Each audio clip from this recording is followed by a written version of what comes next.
Well, hey, everybody, welcome to the podcast. It's good to have you here.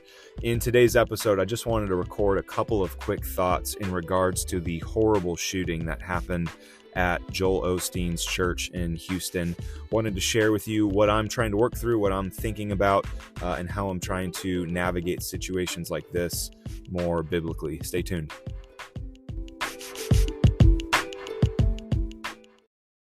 Well, happy Valentine's Day to all of you lovebirds out there.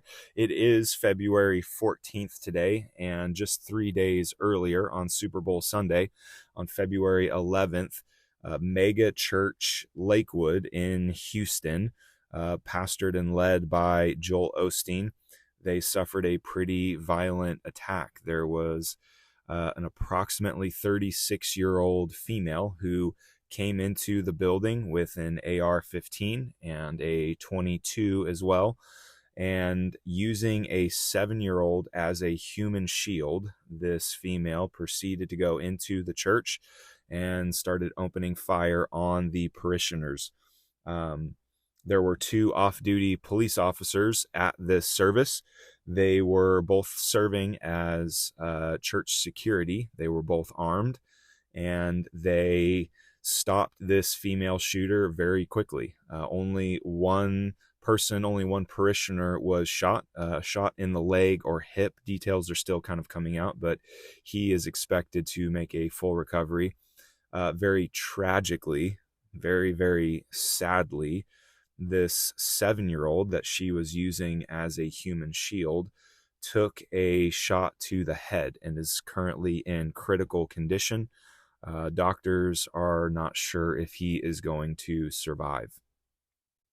This is another shooting in a string of mass shootings in the United States history that was kind of interesting to watch. It was interesting to see how the media covered this. It was interesting to see how the news has kind of rolled out on this. And I'll explain what I mean by that in a little bit. As this event started to hit the news and the headlines, and as I started to dig into what really had happened, I found that I was really kind of trying to find some bearings more so than other shootings that have taken place. There were a lot of elements, there were a lot of details to this that were kind of disorienting, hard to make sense of. And what I wanted to do with this with this episode is just, I guess, share how I'm trying to process this in the hopes that it might help you process an event like this. And as much as it pains me to say this, I don't know if things like this are going to stop. I don't know if there are going to be a decrease in shootings like this. And so it seems like we need to figure out, as Christians, how do we process this well and move forward well. I think probably the first thing that I've been seeing in myself, there's 3 big ideas I want to share with you today. The first one, I've been asking the Lord to protect my heart from getting hard. And what I mean by that is, it seems like these mass shootings have been happening more and more and more. And I'm finding in my own heart that I'm kind of just getting like accustomed to it. I'm kind of getting numb to this. It seems like it's almost just kind of becoming routine. And I don't like the fact that I can see in my own heart just like a callousness, like a callousness nature to this. I don't like that. It doesn't really seem to affect me like it maybe did 10, 15 years ago. When stuff like this crosses the headlines, it's like, yeah, well, that's just kind of what happens now. And there was a verse that came to mind, and I want to share this with you. It's out of the Gospel of Matthew, and I just thought, man, this is a pressing verse. Like, this is a heavy verse to consider when something like this happens. It's out of Matthew chapter 24, and it's in verse 12. In the context of this passage, Jesus is talking about the signs of the end of the age. He's talking about different things that are going to be happening that are starting to signal the end of the age. And in Matthew 24, verse 12, here's what he says. And because lawlessness will be increased, the love of many will grow cold. When this hit and I started to kind of just feel that calloused, unflinching, didn't really bother me at all response, this verse is what popped into my head. Jesus is saying here, as time progresses, lawlessness is going to increase. Chaos, violence, destruction, just people acting crazy. It's going to increase. And because of that increase, the love of many will grow cold. And what's challenging is not just that verse. I mean, that verse kind of indicted me. It kind of pointed out what's happening. But then verse 13 is even more challenging. The one who endures to the end will be saved.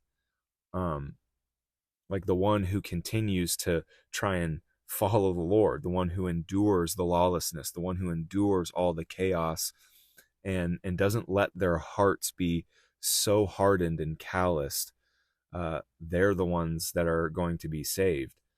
Man, that just kind of provoked me. It just kind of challenged me. I started to see how I've just been really careless and casual to all of this, because in full like disclosure, there's a lot of things about Joel Osteen and his church that I theologically disagree with. I have some really strong theological disagreements.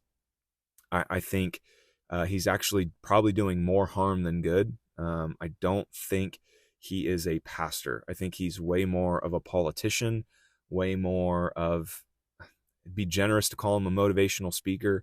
I think he's using Christianity, a diluted version of Christianity, to make money, to sell books, to get speaking engagements.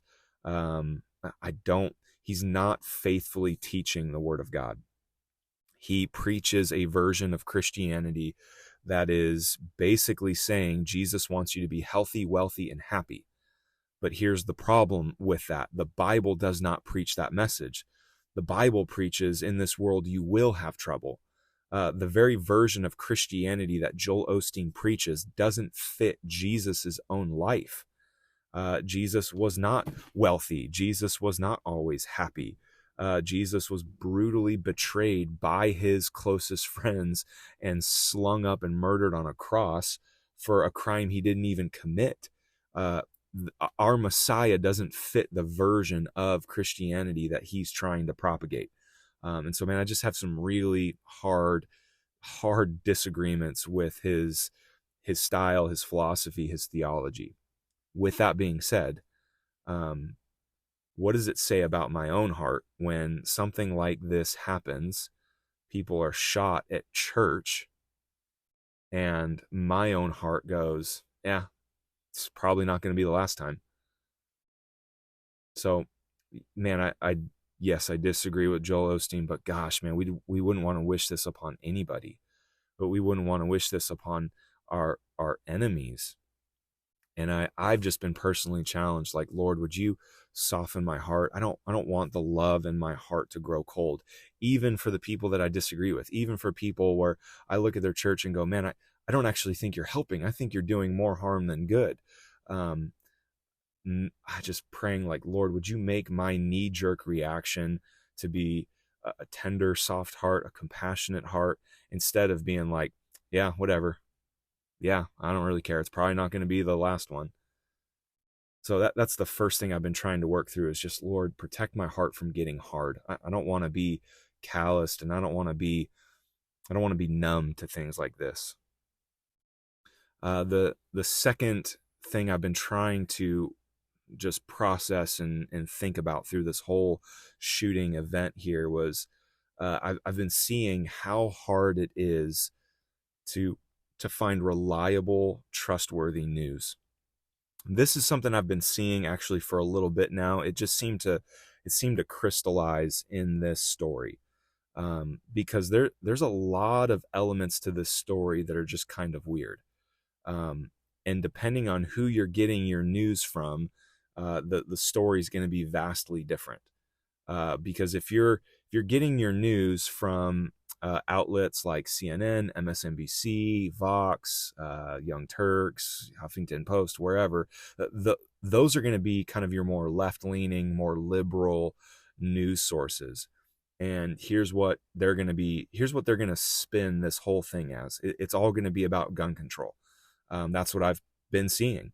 If it's from ABC, if it's from CBS, if it's from NBC, MSNBC, they're all talking about how this is a gun control issue. And that is certainly part of the story. This lady had, she had documented mental illnesses, a documented criminal background and history. She assaulted an officer. Like, there were a lot of reasons why she should not have been able to get a gun. And yet she was able to legally purchase a gun. That is kind of disconcerting. But here's what those outlets are going to do. They're going to just hammer on the fact that we got to have stricter gun laws. We got to get rid of the Second Amendment. It's gun control, gun control, gun control, gun control. And that's just not the full picture. Because there's another side to this story that you're like your Fox News, your more conservative, Ben Shapiro, the Daily Wire, Michael Knowles, Matt Walsh, they're all starting to kind of pull out some really interesting threads of this story. What they're highlighting is that this shooter, who went by a female name, by all accounts looked female. All of the left-leaning outlets are referring to her only as a female. If you look at her arrest records for the first couple of years that she's in the United States, she is identifying under a male name. So people are asking, is this woman really a man? Is this actually a trans woman? And are these left-leaning news outlets kind of smothering the fact that this may have been an act of violence perpetrated by someone who's trans? And if that's the case, are they skewing the narrative because they don't want to portray trans people as violent? And so the right side of the news spectrum is now just hammering that this is another trans activist, another trans who's committed violence. This is someone else who's mentally unstable, and they're really ringing the bell about how trans ideology leads to all kinds of mental instability. And so, man, where you get your news from really colors how you're going to perceive this incident. And here's the truth, man. Like, the left and the right both are getting shades of the truth, but neither one of them are getting the full, complete story. And I've just been seeing this more and more. Where you get your news from, you have to be really careful. You have to be really careful to discern how much of this is factual and how much of this is just them trying to spin their narrative. And I haven't really been able to find a good source of news that can give accurate, unbiased, just straightforward information. Probably the closest I have been able to find. There's a duo on YouTube called their show's called Breaking Points. It's Crystal and Sagar. Sagar leans more conservative and Crystal leans more liberal, and these two try to cover the news as just objectively and clearly as possible. They try to just give the facts of what's happening. It has caused, though, in me a growing suspicion of like mainstream media on both sides, on the liberal and on the conservative side. It smells a lot on both sides like they're just trying to advance their agenda. They're not trying to give you accurate information. So, man, it's starting to smell and look a lot like propaganda from both sides. And this has just made me suspect. It's made me start to go, man, I really have to be diligent here how I gather information. I really have to be diligent how I how I vet and how I filter out the information that's coming to me. Because if it's not those mainstream outlets, like there's all kinds of other commentators and influencers, people posting on Twitter/X, whatever it's called now. So all of the people on these platforms, they all have their own agenda as well. And a lot of times what they're actually trying to do is just get likes. So they don't care how accurate the information is. They just know the more sensational, the crazier, the more it captivates someone's attention, the more it outrages them, the more it makes them feel afraid, the more like conspiratorial it is. It doesn't even matter if it's true. It's all about, can I get clicks? Can I get likes? Can I get views? Can I get subscribers? Like, it's all about just getting people's attention. But the motivation for what is actually true is secondary. It's on taking a back seat. And so for everything that like I'm trying to consume and process now, whether it's mainstream media, whether it's off of YouTube, whether it's off of some kind of social media outlet, who's the source? What's their motivations? What's their bias? What's the opposite side of the aisle saying? If one outlet's saying one thing, I need to probably look at what the other's saying. Like if I read an article by CNN, I probably need to read a corollary article from Fox to get like a balanced perspective here, because I'm not going to get the full truth from either side. I need to balance and kind of get both perspectives here. All right, so yeah, I wanted to share that. I think that's all I have to say there. So, Lord, please don't harden my heart. That was the first thing. It's hard to find accurate news. That was the second thing. Here's the third. And this is probably going to make some people feel a little bit uncomfortable, but it needs to be said. Here's what's been coming up in my heart.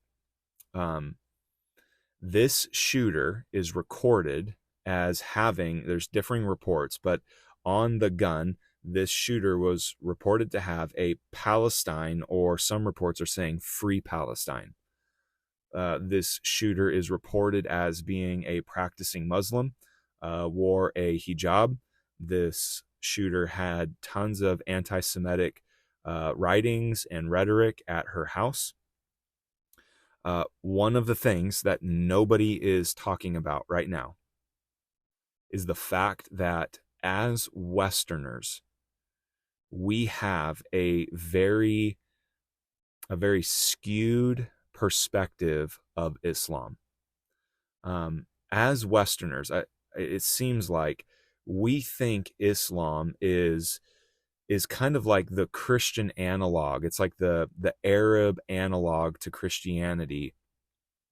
And by all accounts, it's pretty much the same. They have Muhammad, and they may have some different books, and they may have a couple of different things, but for the most part, it's pretty similar to Christianity. I think, like, if you went out and asked 1,000 different Americans, how similar is Christianity and Islam, I think most of them will go, yeah, I mean, for the most part, like, they're trying to encourage people to do good and to give alms to the poor, and they're all about worshiping their God. And like, I think they would go, it's fairly similar to Christianity. The problem is that is factually not the case. Islam is in its very nature extremely different. And I would say this, it is extremely violent in comparison to Christianity. And I'm seeing it's really hard for Westerners to call a spade a spade. It's really hard for us. We're so afraid of being labeled as a homophobe, a transphobe, a racist, a bigot, and in this case, being labeled an Islamophobe. We're so afraid of that we have lost the ability to call what is evil, evil. And if you just look objectively at Islamic theology, it is very, very violent. It is not a religion of peace. You're going to hear Muslim apologists say this, that Islam is a nation, or is a religion of peace. That is not the case. That is a complete misnomer. That is very, very misleading. Let me explain what I mean here. The the Islamic religion sees the world divided up into two categories, that there are two different houses, if you will. That's kind of the language that they use. There's the Dar al-Harb and there's the Dar al-Islam. The Dar al-Harb refers to all of the nations that have not bowed the knee to Muhammad. They are not Islamic. And they are commanded to perpetrate jihad. They are commanded to spread Islam to the Dar al-Harb, to make these people submit to Islam through any means necessary, usually through violence. The Quran explicitly calls for spreading Islam through the edge of the sword. They see the world, especially those nations who have not become Islamic, as territory to be conquered by any means necessary.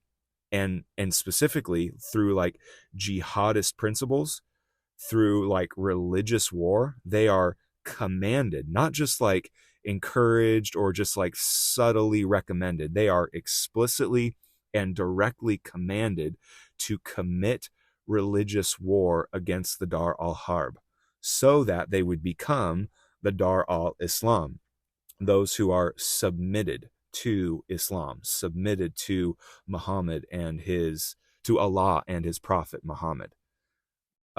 And this is a vastly distinct and different worldview from Christianity. Christianity calls for us to pray for those who persecute us, to turn the other cheek. Christianity calls for us to spread the gospel through hospitality, through serving, through intellectual debate, through civil, respectful dialogue. We are to reason with people and show them the beauty and show them the glory of Jesus, and to kind of woo them and win them into Christianity. Islam does not think like that. Islam does not prescribe that. It is convert or you will be killed. It is convert or you will die. And it's hard for us in the West to just openly call that out and say, hey, this ideology is evil, because we're so afraid of being labeled as a bigot or as an Islamophobe. And what came to my mind is this verse in the book of Isaiah chapter 5. I've got some Bible for this. Isaiah 5 verse 20 explains kind of a challenging prognosis of where we are at right now, much like what Jesus did in his Matthew 24. Isaiah says, "Woe to those who call evil good and good evil." So when he says woe, that means like shame, like curse be upon you, like may it go bad for you. Woe to those who call evil good and good evil, who put darkness for light and light for darkness, who put bitter for sweet and sweet for bitter. So Isaiah says here, shame on those, curse be upon those who call what is evil good, and they call what is good evil. And I'm starting to see this more and more, and I saw it in the case of this shooter here. As I was looking at the news and kind of watching how things were playing out here, I started to see right after the shooting, I started to see especially people who lean more politically left, they were starting to come to the shooter's defense. They were starting to say things like, well, if the Christian church wasn't so oppressive towards trans people, then this shooting would have never happened. So they are coming to the defense of somebody who has perpetrated evil and trying to call it good, trying to say that they were justified in this act of evil because those who are Christians were doing something evil. I saw this in the October 7th attack when the Palestinians attacked Israel. The Palestinians committed a horribly violent act of terrorism against Israel. And Israel responded like any other nation would have responded. They not only defended themselves, but they sought retribution. And people were saying that the only reason the Palestinians acted out like this was because of the colonial oppression of the nation of Israel. And I'm just seeing this more and more. We're losing the ability to call what is evil, evil, and call what is good, good. And nobody in this whole thing is talking about the fact that this woman clearly looks like she has Islamic ties, clearly looks like she has some anti-Semitic tendencies, and nobody is pointing out that while her violence is probably fueled by her mental instability, you have to admit that the very religion she's practicing calls for violence. It calls for the destruction. It calls for the elimination of anything that is anti-Islamic. That's a crazy worldview. Like, that is an evil worldview. We have to be able to say that. We have to be able to look at an ideology, look at a religion, and objectively go, this is evil. This advances violence. And we cannot say that it is a good thing.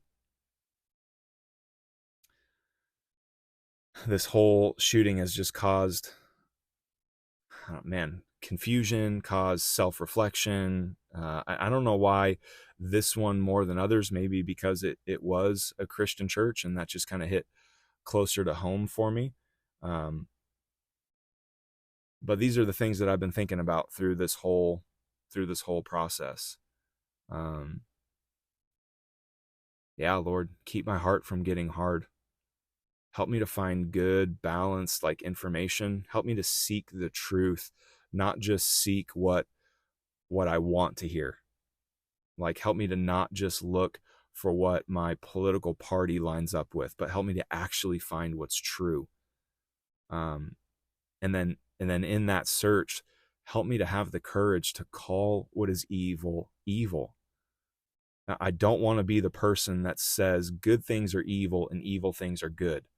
I don't want to be the person that says what is light is dark and what is dark is light. I want to be a person that, clarified by the truth, clarified by the Spirit of God, I can go, no, that's evil. No, that's wicked. We must repent of that and turn from that.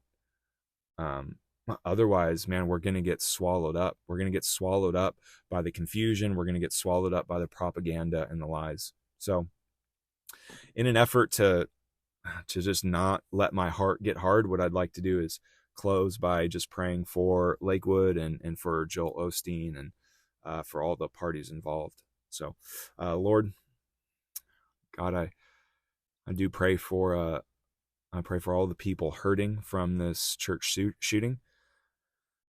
God, I want to pray for your comfort and your peace to be real tangible, heartfelt, close to those that are hurting right now, Lord. I pray for Joel Osteen, Lord. I pray that you would show him more fully the gospel. You would show him more fully who you are. I pray, Lord, that you would use this in some way to draw Joel's heart closer to you. I pray, Lord, that you would correct him. I pray that you would show him the error of a lot of his teaching. And I pray he would turn from that. He has a huge platform, Lord. He has a huge reach. I pray that he would use that wisely and for your glory. I pray for the shooter's family, Lord. I pray for those that are so close and intimately tied to her. I pray that you would heal their hearts and give them peace and wisdom. And I pray now for us, Lord, help us to just know how to navigate these things. I pray that you would keep our hearts soft. Help us to be discerning, Lord. Help us to be wise, to not be fooled by the lies and the propaganda and the agendas that mainstream media is trying to throw our way. Help us to see the truth and sniff out where propaganda and lies are coming in. And I pray, God, you would give us the courage and the boldness to call what is evil, evil, and call what is good, good. And I pray these things in your name. Amen.